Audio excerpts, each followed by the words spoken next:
Hey guys, my name is Elle. Welcome back to my channel. And today I'm going to be sharing with you some of my favorite underrated romances.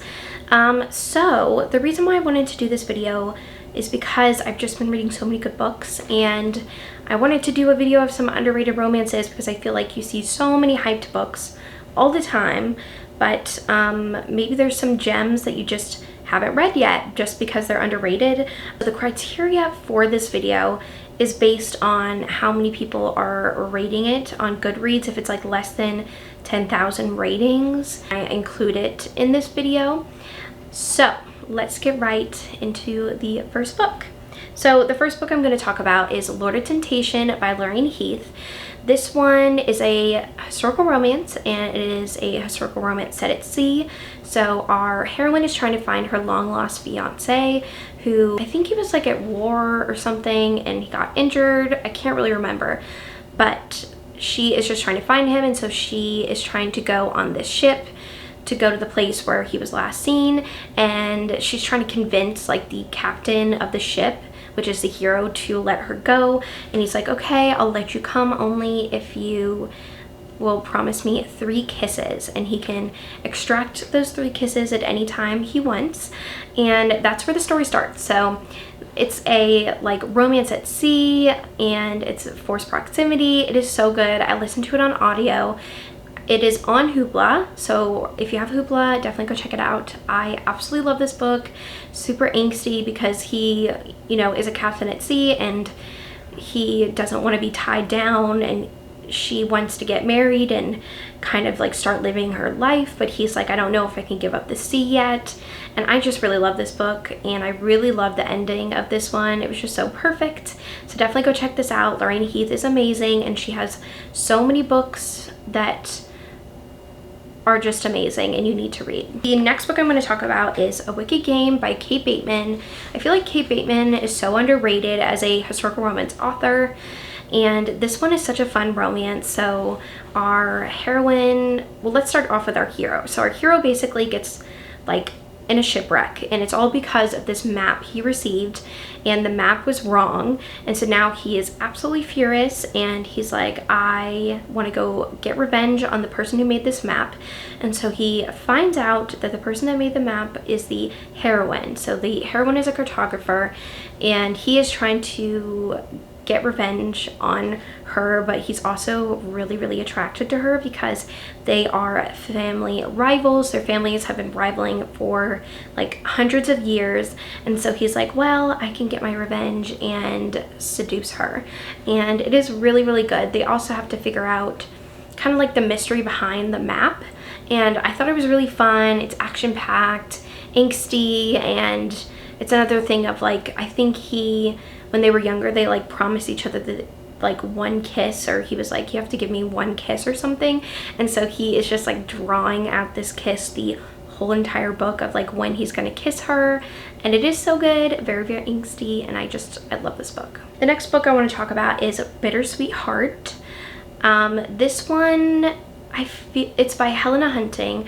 I thought it wasn't too underrated, but it only has like 4,000 reviews on Goodreads or ratings, and this book is incredible. So it's like one of my favorite books of the year.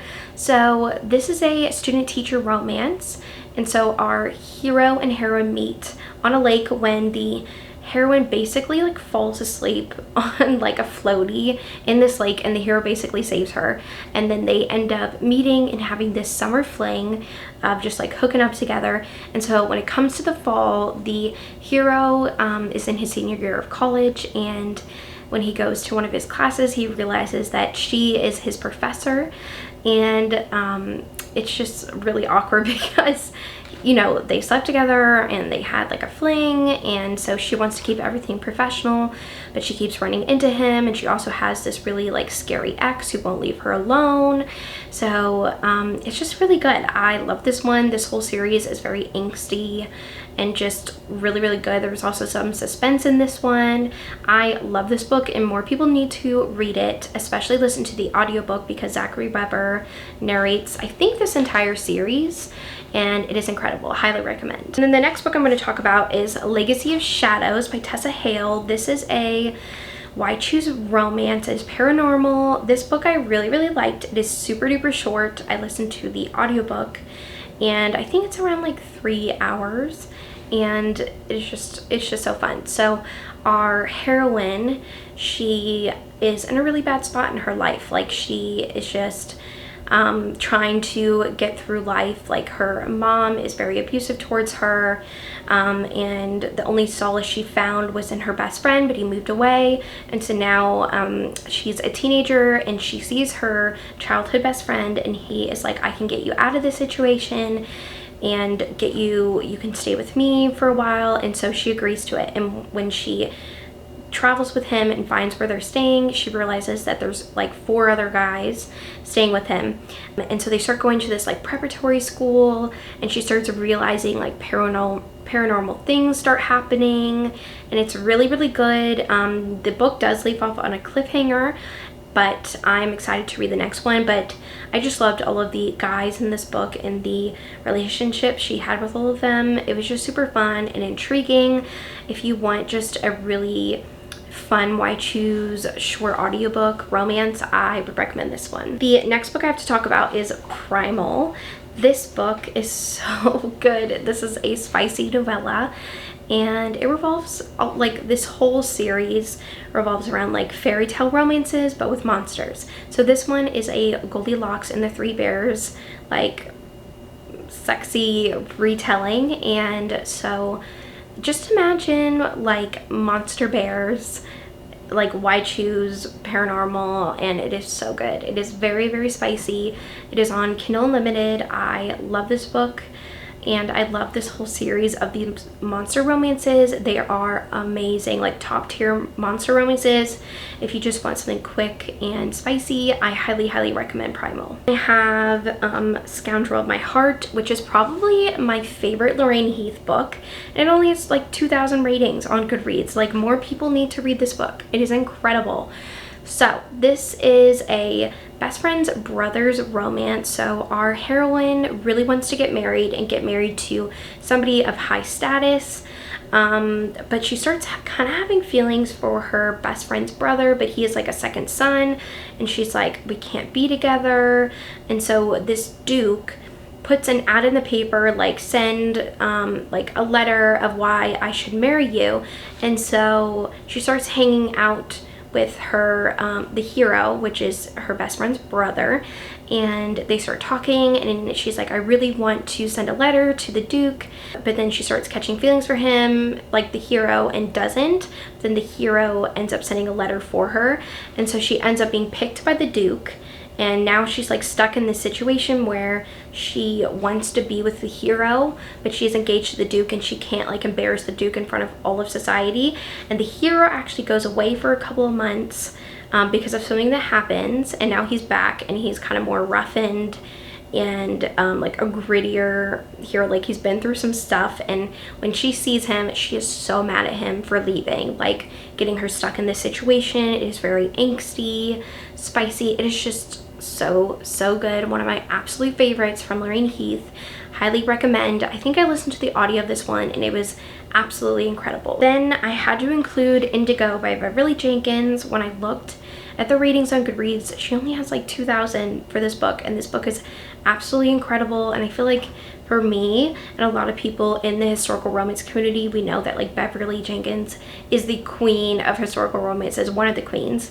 And it was just so surprising that this book is so like, not a lot of people have read it. So I definitely wanted to include this one in here. So what happens in this book is, like, Beverly Jenkins writes historical romances set in America. And so this one, our heroine, she is helping with the Underground Railroad in like Michigan, and she gets this guy who is probably one of the most famous like captains of the Underground Railroad, and she gets him, and she's like a safe house, and he is really badly injured. So she has to start taking care of him, and people are out looking for him, like trying to catch him.